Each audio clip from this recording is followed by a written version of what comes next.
अगर आप भी चाहते हैं कि आरसीएम म्यूजिक के वीडियो सबसे पहले आप तक पहुंचे, तो लाल बटन को दबा के चैनल को सब्सक्राइब जरूर करें और साथ में बेल आइकन को दबाना ना भूलें।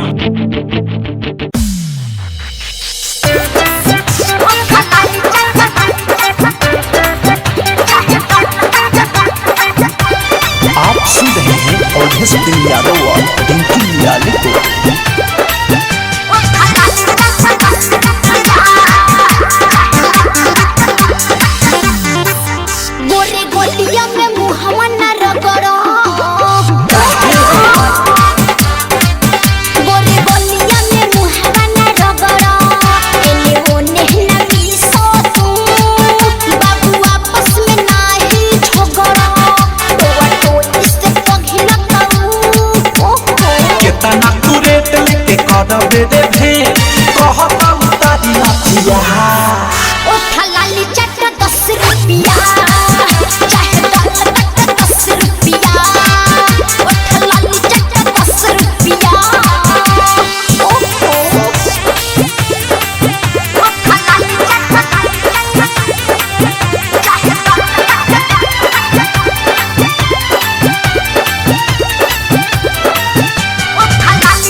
मिनट चाहे 1 घंटा चलो खेल खेल गुपी गुपिया ओ थलाली चट 10 रुपया चाहे 10 रुपया ओ थलाली चट 10 रुपया ओ थलाली चट डीजे हरिओम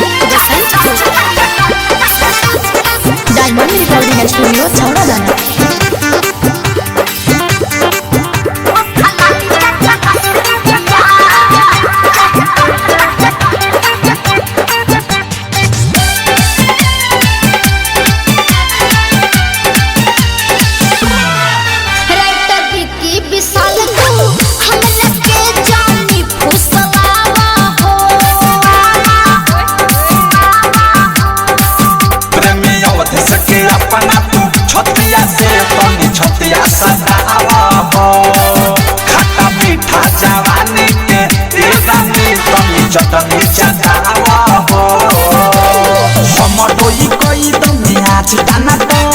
नोट ले ला चाहे ले ला 1.5 से रे बन अंगन के स्नेह हाथ लुटिया ओ थलाली चट 10 रुपया चाहे 10 रुपया ओ थलाली चट 10 रुपया गोरे गोलिया में मुहवा न रगड़ा एने ओने न मिसो तू बाबू आपस में नाही झगड़ा तो इससे पगला तू केतना तू रेट लेके कदम दे भे कहत उतारी नथिलो ओ थलाली चट 10 रुपया चाहे 10 रुपया ओ थलाली चट 10 रुपया।